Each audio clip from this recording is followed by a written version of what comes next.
So we are a bit out of order in our sequencing of our fundamental beliefs. And for those of you who are OCD, we apologize for messing up the numbers on you. But Terry was originally scheduled to teach today, but he had some challenge of this schedule. So we switched the weeks. And at that point, I was jealously involved in the sanctuary. And frankly, I wanted good to see you all. I wanted to keep it. It's a pretty significant aspect of what the SDA beliefs are. And so we're going to carry on with that today.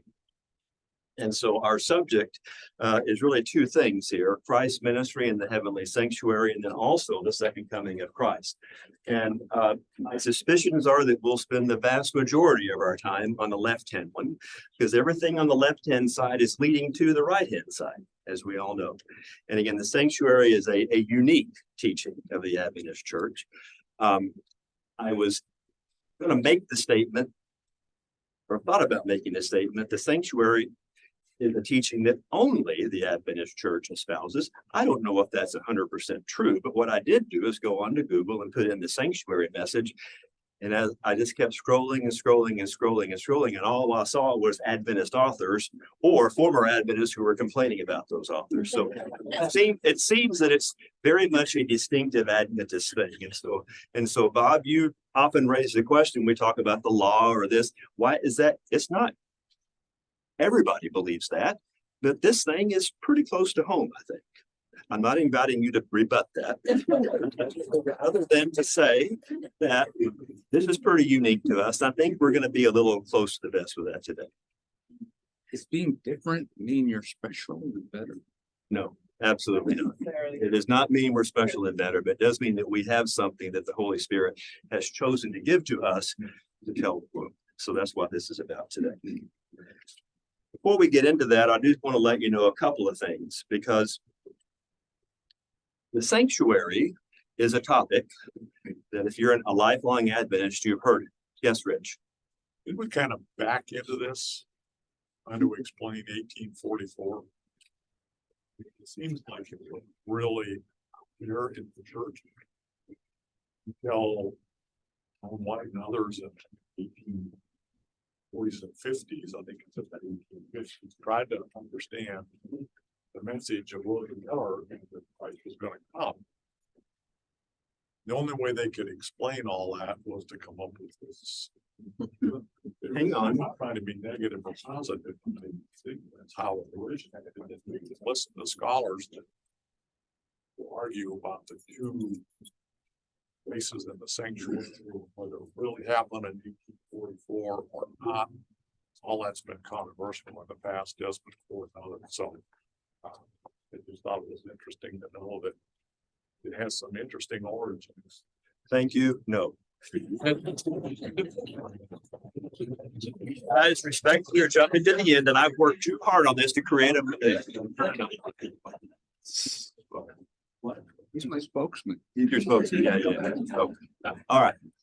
So this is something that I happened upon as this study, and I would like to, if your interest is tweaked, and I think it is, if your interest is tweaked about the sanctuary and you would like to hear more, anybody seen this before? Wow. Okay, this is a study I think that was probably on ABN 3 or 4 years ago. I happened upon it. It's on YouTube. But there's a young man named David Shin, who is a professor at Weimar University. And he spends a series of 13 lessons going through the sanctuary. 28 minutes each, so it's quick. I have a 28-minute drive to work and back, and it's perfect. I can listen to it home, and I can listen to it there all the time. And I think if your interest is tweaked today, and hopefully it will be, if you want to learn more, go here. It's very easy to go find. The second thing that I wanted to alert you on is this. Oleg told me about this book before we started this series. It's a book called God with Us, An Introduction to Adventist Theology, written by a guy named John Peckham, who is a research professor at Andrews. It just got released probably about 2 or 3 months ago. But what Oleg described to me, he says, Kelly, if you take, this is all about, what is the great plan of salvation is about God desiring to be with us. Okay, and so everything in that context revolves around that. He says, if you take this framework, the fundamental beliefs come in there kind of like a glove. And so this is really a reference book, but it's wonderful. And I've already told Randall about it. He's probably already ordered it from Amazon. And anything that comes out of my mouth today that makes any sense at all came from this or that or our fundamental beliefs book. So I just wanted you to know about this. So speaking of framework, before we dive into the details of this message, I want to do a little bit of setup, a little bit of context in terms of why that may be especially powerful and why we think it's important. So number one, what's the big picture of life? Satan sowed the seeds of evil all over the world and then turned around and blamed God for it. You can take issue with that, but for all intents and purposes, that's what happened. Okay, now that is known as what we call the Great Controversy, or as Peckham refers to it as the cosmic conflict. And so in doing so, by the way, in Greek, the word devil means slanderer. Okay, so Satan raises these allegations through slandering God that basically instituted himself as the father of lies. Now, here you are and you're sitting in God's position and you have these accusations coming at you and you're God. How do you deal with those accusations? How do you deal with those accusations when you're God? Rhetorical question. Hold on to that thought. Now, God didn't cause sin, but he's responsible for it because he's God. Now, notice the last comment. I said that this was not inspired. This is my saying. You can probably take issue with that and tell me that I'm wrong, and you may be right, but hang on to that. Let me give you an example. Jack, question for you. You a general contractor? Yes, sir. Do you ever hire subcontractors to work for you? Yes, sir. Do those subcontractors ever make mistakes? Always. Is it your fault? But yes. Guess what? Yeah, I'm responsible. You're responsible. Okay. So if you think about it from that perspective, it may not be God's fault that Satan what he did, but he is responsible for it. So with that in mind, if God's responsible and he believes what Satan says, and they think God is a tyrant who's responsible for evil, how could they love him? So therefore, God is profoundly concerned about his reputation in the world. And so he's got to be thinking about how he's going to deal with that. And so when he does that, Scripture, when you look at it closely, particularly in the context of the book that I just told you about, depicts a crucial link between God's demonstration of his righteousness and his love and justification of sinners. Somehow he's got this dual problem about how he's got to defend himself against the accusations and somehow bring about and demonstrate his love for his sinners. And so the sanctuary services as a whole represents the way God deals with this issue. Walter? A lot of people seem to have a problem with the doctrine of the sanctuary. The other side of the coin is a sanctuary is a place designed to be void of a few things. And one of them is sin and punishment.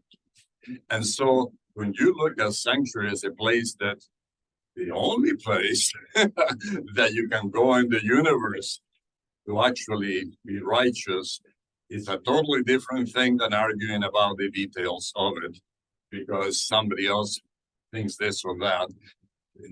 You know, we have national parks. They are sanctuaries where we don't have gas stations and supermarkets and all the rest of it. That is what the sanctuary depicts for us in saving us. Okay, thank you very much. So think about the sanctuary very simply as God's method to deal with sin. No, if you think about it from that perspective, yes. Well, The sanctuary in heaven exists before sin because Satan was a covering cherub. well, hang on. Maybe we'll get this. I believe that's dealt with in the States. So the reason for asking that is if the sanctuary is designed to deal with sin, the sanctuary existed before sin, it doesn't work, it doesn't fit. Okay, we'll see. So by making atonement and providing forgiveness for the repentant without sweeping sin under the rug. Okay, so see the thing about God, he said sin is bad. He can't sweep it under the rug as a part of defending himself. All right, so therefore he has to not sweep sin under the rug and fail to bring justice. Let me say this in a different way. God has, in my opinion, three big problems. Number one, and here's the context. Again, this is just a different way of stating what we just said. Number one, Lucifer was the covering cherub, as he just stated, but he had a fall. He got in love with himself, thought he was equal to God, and he started making his accusations. Okay, so now God had a dilemma. How was he going to deal with that? Okay, he had to deal with that in a way that Peckham calls the rules of engagement that we'll talk about in just a minute. But he says, okay, I tell you what, I'm going to create an earthly laboratory and we're going to let this conflict play out on earth. So he created man who was given choice, right? And at the beginning of that creation, it was a wonderful time. It was a wonderful time because Adam and Eve, in the cool of the evening, I bring that up because you said that a few weeks ago, in the cool of the evening, will go out and converse face to face with God. Well, why were they able to do that? Because they were sinless. Okay. And so I just think about returning to that moment and now where I feel like an hour before sunset at Augusta National. It's got to be the most beautiful on earth, this side of heaven. And so the whole point is where God's trying to get back to that. From the 3rd chapter of Genesis to the 22nd chapter of Revelation is all about God trying to return us to the state that we had before the fall. When you think about it that way, it's really fairly simple. So as we know, the fall created that separation from God that he's been dealing with. All right. So now God has 3 major issues to address. What are those? Number 1, he's got to deal with Satan's accusations. Number 2, he's got to restore the Eden experience with fallen man. And then number 3, he's got to eradicate sin. Okay. Very simplified, trying to bring it all together. That really is what God is trying to deal with. And so the sanctuary process is designed as a mechanism to address all 3 of these issues. So I'll stop talking for a moment. Invite your feedback. Bob, you can talk now if you want. So if the goal is to get back to Eden, how come nobody wants to actually do that? It's like, look how well it worked out the first time. You know, that's not where we want to get. Well, what's the difference? The difference is experience. Adam and Eve had no experience. They didn't know what evil was. So God says, okay, nobody knows what evil is. Let's show you. Ooh. So he created a world that was based in reality. And reality is there is good and evil. How could we probably know what good was unless there was its contrast, the thing against which we measure good? I mean, what is good? What is evil? You know, you can't just define them using each other. So the difference is experience. And we didn't have any of it. I mean, there's lots of people that walk around with their newborn babies in their strollers in the cool of the evening at Crane's Roost where I live. It's like, that's a wonderful experience. The baby's completely immature, doesn't know much of anything. Is it perfect? Yes, it has potential to become. That's why Adam and Eve were perfect. They didn't know anything. God didn't just implant that knowledge into them. Well, in addition to the difference being experienced, the second one is Satan will be eliminated in the new Eden. All right. Yes, Rich. God had to have a place in the park.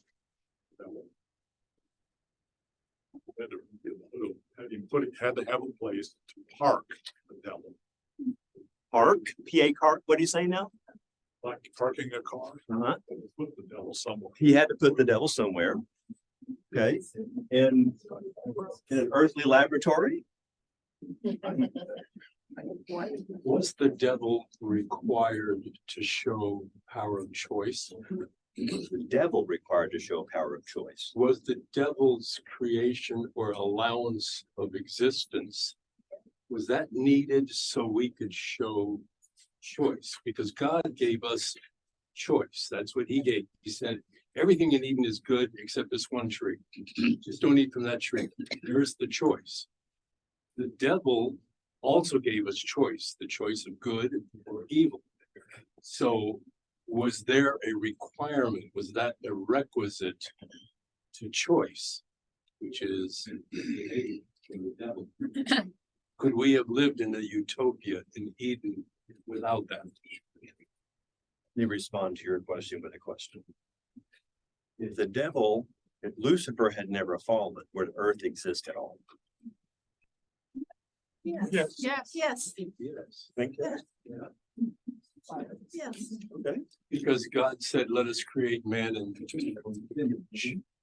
It's like, God has this penchant or characteristic of creation. He created the earth, all the animals therein, all that lives in the garden. So creation is a part of what he does. We don't know what he's done outside of this universe, and we don't know everything about this universe. But how many universes are there out there along the Milky Way and other strata of stars? So we have no idea what God has done elsewhere. We only know what we've experienced here. But I go back to my question, was there a requirement of the devil's existence so we would have choice? So, I'll give you my answer. We'll invite others. Eric has got a point. What did we call this earlier? Well, it's the previous slide. We call it the cosmic conflict. Okay, so it feels like to me that yes, we do need him because that creates the conflict that he's trying to resolve. When COVID first happened, our kids were super young, so we pulled them out of school and we started studying these books with some friends. They were called The Tales of the Exodus, and one of them was called Sanctuary Light by Nicole Parker. They're Adventist books. And we had the whole sanctuary. I think Dad Reiner and Mom Reiner got us the sanctuary for Christmas. And I've always thought of the sanctuary as like where God has dealt with sin. But what we learned also is that the exterior of the sanctuary was fenced in with linens. And that linen represented God's safety. And the only thing that made the sanctuary safe from exterior everything was linen. So the point is that the sanctuary area was a place of safety for people, not because of the linens, but because that's where God dwelled. And it was God's protection. So I think what the kids and I learned is that the sanctuary wasn't just for dealing with sin. It was a place of safety and is a place of safety. Very good. Thank you. All right. Yes, Jack and then Tom.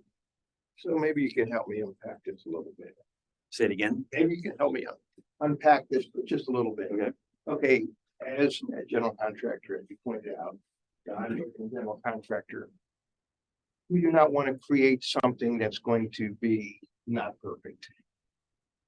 And God, knowing all, knew that Satan was going to be. Why? Why do we have to have gone through all of that? Why could we not just have had a perfect existence? Now, there's my question. Anybody want to answer that question? You were saying, because of the absence of evil, how do you know what good is? Yeah. You know, it's kind of what it says. Want to respond to his question? Yeah, I think the answer is obvious. He knows that the end result of all this, we're still in the middle of it, somewhere in the middle. Even though a lot's already happened, he knows that the end result is going to be more glorious than we can even imagine, more successful than we can imagine. It bothers me badly that sin was somehow a necessary detour. God redeems it, every single ounce of it. That's what he does. And he redeems it in ways that baffle us, but it's complete, thorough, And it's so thorough, it's gonna be permanent.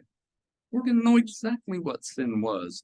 We're gonna go, that's really stupid. Why would we go there? The nail prints on the palms of Christ. It's like, we remember what sin does. It kills this. Are you kidding? That's off you. And you actually went down that path? Well, yeah, we did. Well, that's pretty stupid. Right? I want to comment a bit about the choice concept. You know, God is love, and love doesn't force things. So in that context, Lucifer chose to do what he wanted rather than what God wanted. Eve chose to do what she wanted rather than what God wanted. And that continues. In my life, I don't choose to sin. I choose to do things I want to do. Okay. Whether it be contrary to what God wants. And I think this whole plan, and I believe that in the hereafter, we're going to still have choice. I don't think God can or will take choice away from us. But people, having observed the results of sin and what it causes, will choose to put God's will over their own will. And I don't think it's limited to this earth. I think it's all of creation, other world. Very good. Thank you, Tom. Anybody else? Yes, Elmer. I still am stuck with the idea. Do you have to have a negative, something, an experience that's negative to understand good? And that's what it boils down to. And I'm not sure you have to, but then you don't have choice. I mean, if you live in an existence, and again, we don't know what the other universes, planets, if people, we know that people do exist, or at least living beings. I'm confounded with the idea of the negative of sin. God could have wiped out sin with one fell swoop in heaven, but that takes away choice. He gave the angels choice, so there must be choice, and this is why I'm a little stuck. Do you have to have the negative in order to show choice? And it seems like in our world, the human world, the answer is yes. We teach babies not to touch a hot stove sometimes, at least my grandma did, by putting your hand near enough to hurt. And then you know that you can't do that. Is that what God was doing? Was God allowing the development of these thoughts in Satan's mind so that we would have choice? Choice comes at a price, it appears. And Elmer, you know, you're a surgeon, you know this better than anybody. You're dealing with a negative in a patient to create a positive outcome.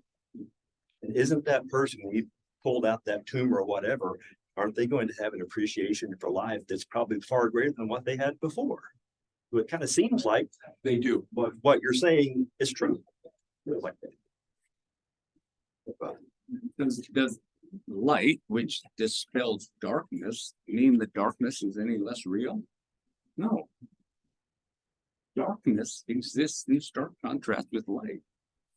But the light casts out the darkness. They're both real. So when you put yourself in God's position in dealing with this, yes, Elmer, he could have wiped out Satan just like that. But if he did that, what happened? He just proved Satan being right. No choice. Yeah. So God is handicapped in how he did. If I'm going to play golf versus Tiger Woods, that's not going to be a contest. So in order for that to be a contest, there's got to be a set of rules of engagement in which that competition takes place. Tiger, you cannot make better than a par. Kelly, you cannot make worse than a bogey. No 3 putts allowed. All those sorts of things. In order to for me to compete with him, there is going to have to be a handicap system. So God is operating in what Peckham calls rules of engagement. And he has to allow Satan to do what he does. And he has to sit back and let his character deal with how that comes in. And that leads through the process that we've got here. Okay, so what we have up here next, so the next 3 slides, is the actual beginning of the chapter. So we're going to go through that and we're going to look at each individual element. But what I want as we go through these 5 comments in there, we're going to have to move quickly. I want you to know that following that, we're going to have a quick overview of the Old Testament physical sanctuary. We're not going to go through all the details. We're going to talk about high level what the purpose of that sanctuary was back in those days and the point of what it was doing. Then after we do that, it's going to be hard to read, but we're going to say, let's compare the earthly sanctuary and the various things that happen there. Let's compare that to the heavenly sanctuary, which is the heart of what we as Adventists believe. So I just want to let you know that this is following that when we go back through and go through our comments here. So what I've done here is I've taken that introductory paragraph, divided into 5 statements. And so, Elmer, will you please read the first one? There is a sanctuary in heaven, a true tabernacle that the Lord set up, and not humans. In it, Christ ministers on our behalf, making available to believers the benefits of his atoning sacrifice offered once and for all on the cross. Okay, thank you. There's a sanctuary in heaven. Somebody asked the question, I think it was you, Arthur, did the sanctuary exist before earth? Before sin. It says it here.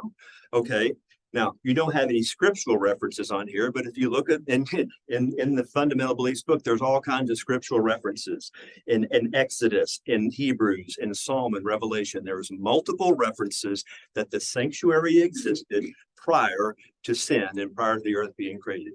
It is what Pettijohn calls the control center of the universe. So apparently things were going on there. Yes, sir. The idea that sin entered because of earth is an interesting one, because sin started in heaven. The sanctuary in heaven is the place where the whole universe has got to be. Yeah, and let's not go there. Why did God allow Satan to sin? I do not know. That's for him. And be explained. we have the result of that. We can't explain the cause of that. But the point here is it existed before the early sanctuary. All right, Walter, can you see the second one?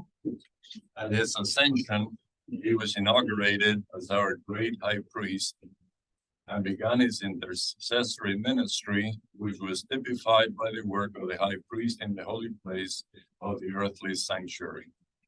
Okay, so Christ came, he lived a perfect life, he died, he ascended to heaven, and it says he began his intercessory ministry at that point. There's 2 major events in the Bible that kind of celebrate this. Okay, let's take the one that we've studied probably within about the last 6 months. Can you think of what we studied in the last 6 months that was a momentous event? Birth of Christ. Pardon me? Birth of Christ. No. We studied Revelation. Anybody remember what Revelation chapter 5 was about? Remember? It looked in the throne room. God's sitting on the throne. He has a scroll. Okay. John is weeping because there's nobody there that's able to take that scroll until Jesus steps forward, the Lamb of God, to take the scroll. Okay. That was the heavenly event that marked this, which then precipitated something happening on earth. Lauren, what was that? Birth of Christ. Birth of Christ. Keep going. Crucifixion. Pentecost. Oh, Pentecost. And the reason I'm pointing at you, because when I was teaching that day, you brought that up. So I thought you were about 10 minutes too early, but it was the right point. All right, so okay, Christ ascends. He goes to heaven. He takes the scroll. He begins his intercessory ministry. Pentecost, the Holy Spirit, is then flowed down onto the earth, and the Christian church began. Okay, anybody make sense? Any issues? No problem? Okay, very good. Let's go to the next one. Bob, read that, please. Can you see it? In 1844, at the end of the prophetic period of 2,300 days, he entered the second and last phase of his atoning ministry, which was typified by the work of the high priest in the most holy part of the earthly sanctuary. It is a work of investigative judgment, which is part of the ultimate disposition of sin, typified by the cleansing of the ancient Hebrew sanctuary on the Day of Atonement. Whew, that's a mouthful. This kind of goes back to where it's kind of at the heart of everything. But let's think about this practically.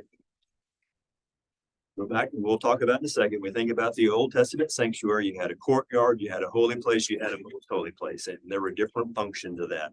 So if upon Christ's ascension, which we just talked about, he entered the holy place, okay, well, there was still one more compartment to go. Okay, and so if that is the case, then it's very logical that at some point in the future, Christ would transition to the most holy place to do the work that was typified in the Old Testament sanctuary. And that was the great aha moment that I'm going to say, and Bob's probably going to correct me here in a minute. That is the great aha moment for the pioneers, because you had the great disappointment. I hate putting myself out here. He's gonna nail me. Okay. But based upon my study this week, okay? Okay. The great appointment happened, which was a trigger. They had the timing right, they had the event wrong. Okay, so therefore that required them to study more, which led them to the beliefs and understanding of the sanctuary process. Okay, Bob. Well, that's a good reason that no other church believes this. And that's because in Acts, it says very explicitly that Jesus on ascension is at the right hand of God. I mean, there is no waiting to go to the most holy place. It was created to salvage the investigative judgment doctrine. It was a temporary crutch to get us through that horrible theological mistake. And here we are in 2023, continuously repeating that mistake. So you disagree with the fundamental belief? It's baseless.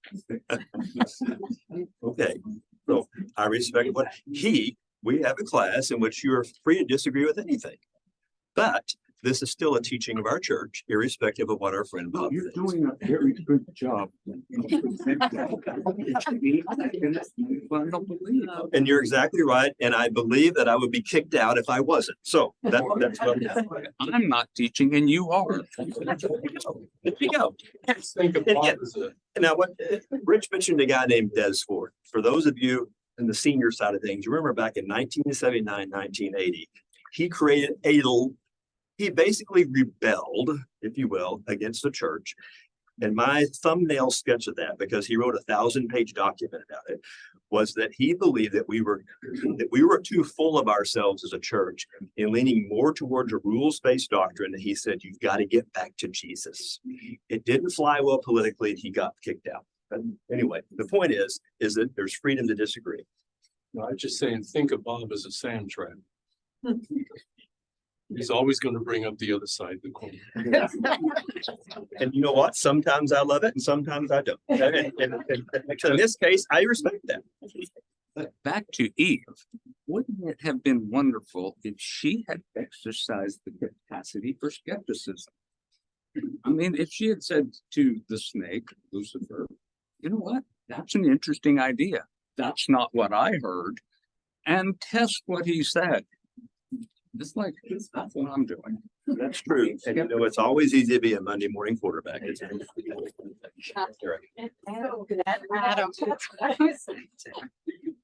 This week of prayer at Fleece talked a lot about Jesus's yoke being easy. And in a Bible study in the last couple of years, we learned that the yoke that is talked about that Jesus has that is easy, from a Hebraic standpoint, yoking, a rabbi had yoke, that was teaching. So Jesus's teachings were easy. And so we have been telling the kids, Jesus's teachings are easy. They're not complicated. Now, I also have 3 children that want to be baptized. This is not an easy yoke. And I'm having a hard time reconciling that because this is not easy. And Jesus's yoke is. And on that point, Erica, I got to tell you, okay, when you're standing here in front of all you really smart people, it's a dumb accountant. You're trying to not to say something stupid, but it's in the book, right? I mean, we're a Seventh-day Adventist class, through our beliefs, and this is what we're talking about. I'll get to you, Rich. And I sit and think about, is this really important? Is my knowledge and your knowledge of this concept really important for salvation? And it's saying no. Not for me. Fair enough, fair enough.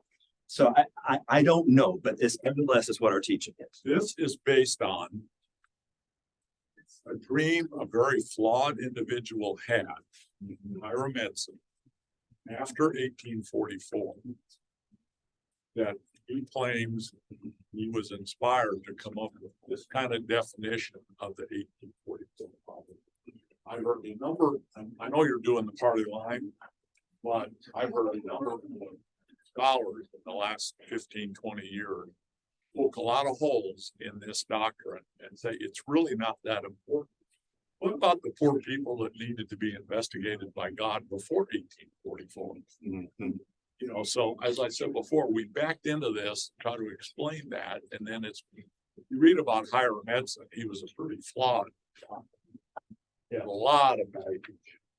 So I'm a little, well, anyway, it is there, it's in the book, but I don't think we need to encourage a lot of children to worry about, and this whole thing about judgment, that's the other thing. Yeah, but This is my last comment. this is where I'm gonna push back. Where I'm gonna push back on you. And if you attended my class, when we talked about judgment, I said, are you afraid of judgment? I asked you, are you afraid of judgment? If you're connected to Jesus, you shouldn't be. So stop worrying about judgment if you're connected to Jesus. And that has nothing to do with the sanctuary. So, yeah, we don't need any of this to be saved. Mhm. You know, we just have to love Jesus, know about Jesus. Look at the thief on the cross. Okay. However, anything you're passionate about, you really want to get into. And if you're passionate about Jesus, he gave us this word that includes Hebrews, that includes Revelation. You know, you don't just blow it off. And I'm not saying we're blowing it off. But if you want to get into depth, I mean, this is significant to the time of the end, which we spent 7, 8 months studying about. And so I do think while you don't need this to be saved, it is something that Jesus put out there in the scriptures. Maybe not 1844, but he did 2,300 days. And if you count the 2,300 days, that's where our understanding of it comes. So I don't blow that off. I mean, so I think that there is maybe a balance to be struck. You don't want to frighten your children, granted. I mean, I went to school with people who were frightened by the judgment back in the 70s and 60s. But still, I think it's important for an Adventist to know about. And I'm not as well versed on, you know, some of these other, what was the name of the guy? And I remember. Who? Hiram Edson that he brought. No, I was talking about the Desmond Ford. Okay. I mean, I was working at the GC when he was around, but I was young, so I missed a lot of that. But at any rate, so I mean, I'm not dismissing people who want to clarify things or who want to focus in on essentials or anything like that. But I don't think this is worthy of dismissal.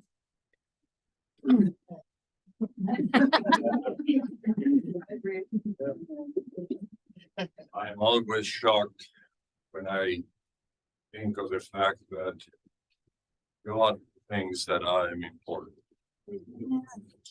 And that he wants to get down to the nitty gritty and come and become who I am. And then die on the cross. And he's telling his story of how important I am to you and everyone else on earth. And the reality that he wants to bring us back into the place of safety. So is it important or not? You know, what others think is really cool. But I'm so grateful that God thinks I'm important. Amen. Thank you. Somebody else had their hand up. Yes, Bob. So earlier you said that you thought of the sanctuary as a sort of command center from which God directs the universe, brings salvation, reveals himself, whatever. That's a great idea. I think that's how we should conceptualize it. It's the command center. how you deal with sin is a subsection of that. I think we got that wrong, but it is a command center. How you solve sin. It's like the whole notion that you can take sin and pull it out and put it in blood and move it around. Who does that spare? That spares me. It's like at some point you got to come to the realization that I could have done just as good a job, you could have too, as the devil if he never existed. Given enough time, we would have come up with the same ideas. He just gets this black because he was first. So the only way that the sin problem can be solved is transformation of the sinner. You don't kill the sinner and get rid of sin. It exists as a hypothetical possibility. You got to see it completely played out, which is what I think happened at the cross. If the ultimate life-destroying force, how does that win? You try to kill the creator? That's the insanity of evil. And that was demonstrated at the cross. Anybody else? We're gonna have to move quickly now. I'm going to skip everything else and I'm gonna go to this. Because if we're gonna talk about the sanctuary, we have to have a diagram. It's just that simple. And so I'm gonna talk about all these individual items because Jesus is the way, the truth, and the life. All of these things at some point have to do with Jesus's role in your and my salvation. It reminds me when we were studying in Ephesians chapter 6, put on the whole armor of God because you're doing battle against principalities and powers. And I was sitting there trying to think, wait, now what does the breastplate do? What does the helmet do? What does the sword do? Well, it's all the same thing. It's just Jesus functioning in some way to protect you as a sinner. And so therefore, I'm not going to sit here and define to you on all these things. First of all, I can't remember. But what I can tell you is everything on here has something to do with what Jesus is doing for you and for me to help us process our way to salvation. So with that in mind, what was the Old Testament type? Number one, we're going to do what I'm calling the life cycle of a sin. So the sinner shows up here. By the way, I don't know if it's important. It's a minor detail. But notice the east is over here. So when the person comes in, they're not facing towards the sun. Some people think the sun's really important, but maybe that's just an accurate thing. But he comes in, he brings the spotless lamb. He confesses his sin on the lamb. He slits the lamb's throat. Okay. The priest catches the blood right here. At that point, the sinner's job is done. I don't know if he sat there and waited. I don't know if he left, but at that point in time, the work of the sinner to be forgiven is done. So what happens? By the way, this is what we call the daily process. So the priest burns the lamb here, takes the blood through here, sprinkles it on this. Notice the holy place, most holy place. This is where God reside in what they call the Ark of Shekinah glory right here. You only went in there at the end, which we'll get to. So day after day, day after day, day after day. Imagine the line. It probably looked like the DMV every day. People are lined up here to sin, and they probably had out the other side a line of priests to deal with it. Because every day, think about what happens. Over the course of time, that sanctuary got very, very dirty. Again, these are symbolic things. You can say, Kelly, it makes absolutely no difference. Erica says, I can't explain that to my children. That's cool. But what I'm trying to tell you is that's what all this means. And so therefore, that happened at the yearly, right? So at that point in time, then we get down to that was the daily. So the yearly process is what we call as the Day of Atonement. At that point, it was a congregational activity. It was the entire children of Israel came here on the Day of Atonement to taking the place. And so that day they would bring two goats. One goat was sacrificed for the sins of the entire population. Okay, so that's where they're getting forgiveness. The second goat is let into here. And by the way, it just sits there for a minute. The goat's just there. So then the blood is now taken all the way through here to this spot. And oh, by the way, there's all kinds of stuff that had to happen for the priest to get cleansed. So at that point, the blood was cleansing the people's sin. He had to get his own self cleansed. So by the time he got into here to be able to exist where God was, then he had to be clean. So he goes in there, he puts the blood there, and then then the sins are then transferred to the scapegoat, and the scapegoat is sent out into the wilderness. Now, you may say that's just stuff that we make up to make ourselves feel good about our religion. And that could be. Who told them? God did. Moses did. Okay. Who told who to do what, Joseph? Go ahead. Then go sprinkle it in. You tell me. You looked at Leviticus? My understanding, the God that thundered from Sinai was Christ. Huh? My understanding is the God that thundered from Sinai was Christ.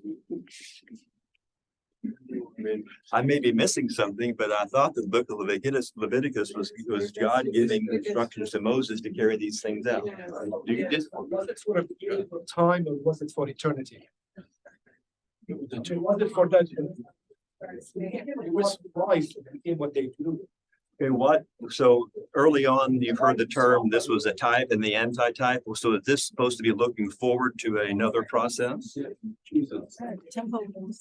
The ultimate sacrifice was Jesus. Okay, let's try this. Let me try to pacify my university president back here. This is gonna be hard for you to read.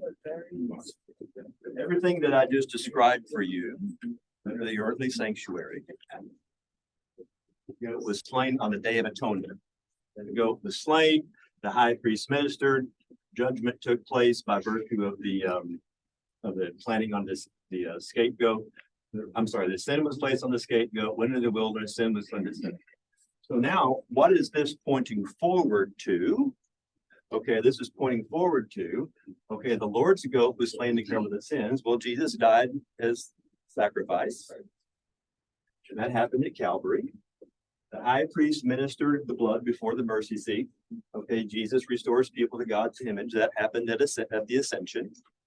Okay, the judgment or the atonement process was happening in that group setting. Okay, what we're saying, others are saying that this is ridiculous, but this is what the church preaches.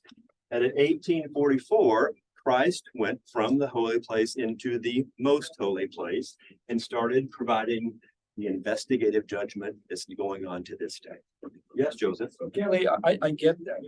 My question, who told them to do that is, so why did they stop? You're gonna tell me Jesus, but they never accepted Jesus. So why did they stop? They stopped when they got destroyed in AD 70. Right. They didn't continue until. There's still some, So you want to tell me your point? I'm missing it. yeah. No. Okay. Well, at least we're doing it in a joyful fashion. Yes. I think this was a shadow of things to come. And Jews did not believe in Jesus, so.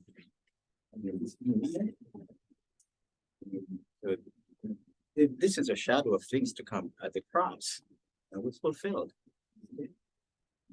That's the point. It was fulfilled at the cross. It was fulfilled. It was fulfilled for whom though? For everybody.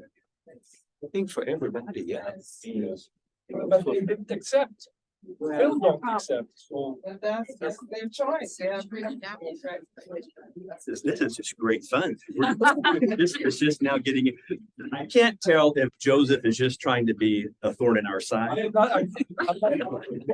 Pardon me? Bob is in the front. Well, let me try something.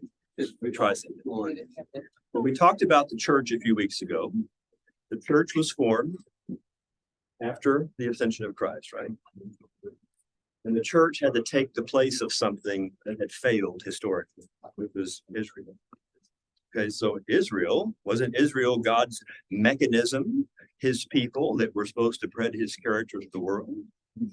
And then he gave them this process here to say, sin requires death, sin requires blood. And so therefore, this is an example of what I want you to do because it points forward to what I'm ultimately going to do for you. And you go through the process and that is no longer needed because Jesus does his thing. And so it feels like it's a transference from there to there to there. Yes. When we look at the first blood that was spilled, it was actually in the Garden of Eden. God showed Adam what the result of it was going to be, and he used his skins to provide covering for them. So, to just say it happened over here for a specific people, it would mean that all of the other examples, because before there was a people, there were sacrifices all along the way, and they continue to be, So it is interesting, to keep going back and over again, like on the stuff when most of us actually know these stories. It is powerful. So here we are discussing it, and then the end. Back to Revelation again, saying Eden is totally, completely restored. The fulfillment of the event, salvation. Well, just going back to Joseph's comment, so if the Jewish people didn't accept Jesus, then what was their end point? Because they're still synagogues, they still meet today. Why are they not sacrificing? Yes. Like, what was their end point? That's a great question. I don't know. I wondered that. What I don't know is did they continue the sacrificial process after Jesus died until they were obliterated in 870? Anybody know that? They did. They did. They didn't bring it back. They didn't bring it back up. They really- I don't know. I've wondered that myself. They don't. They don't. They don't. So what is it they believe in? I'm not 100% sure that I know. But what we do know is they're welcome just like the rest of us. So my husband was saying the temple was destroyed. And after that, they began doing it differently, paying like more then they didn't slice the neck. It just came They from made Israel, so that's monetary sacrifice. When were you there? Oh, okay. I thought maybe you were here last month. It's like, holy cow. Repeat that, All right. Could you repeat it? repeat that. I'm sorry. Would you repeat what he was saying? Can you? So he goes, no.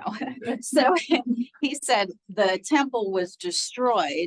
And so they weren't doing those sacrifices like that, but they were doing monetary offerings, penance. Yeah, I don't know. Replace with money instead of with the In place of, they were no longer doing that. Yeah. All right, we're gonna try to wrap this up. It'll either be good or it won't. So come back next week. So. I showed this to you a few weeks ago. We're talking about the remnant. There's a whole series of remnant stories. Are we the remnant, a remnant? No, Zach Srapko mentioned it last week. I'm not sure. But at some point in time, there was a slow but sure along the process here of truth coming out and understanding.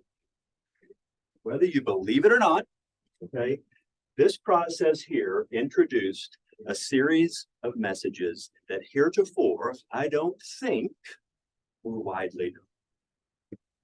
I could be wrong. I don't. So you agree with me, Elmer? Yes. So the sanctuary message, you think is important for your salvation? That's up to you. But the thing about the sanctuary that I have learned throughout this process is that God is going to absolute extreme ends to save us, to create a better world and eradicate sin. He chose to use a sanctuary. God chose to do it, folks. I don't know that it's necessarily our job to criticize that, okay? But that's what it is, and that's what our church espouses, and it's up to you on whether or not how important it is. But the three angels' messages was very clear. To keep the commandments of God and have the testimony of Jesus, that is the heart of Revelation 14. That's the heart of what our church is doing, continues to do, because no other church preaches this. Another thing. So Do we need to be proud of this? I don't think that we do, but I do believe that clearly God has brought up a people to have these things become a part of what our culture needs to understand. So next week, come back and see us.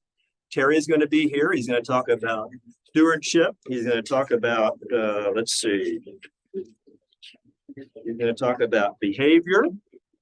He's going to talk about marriage and the family. I can't think of a better person to come. So Terry, if you're listening, we'll look forward to seeing you next week.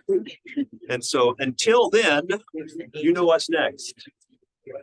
Hey, let's all say this together. Okay. God does not know sin. He does not hate. God does not know sin. He does not love. God does not know a sin. He won't forgive. God does not know a better time than now. Amen. Man, I'm glad this is over.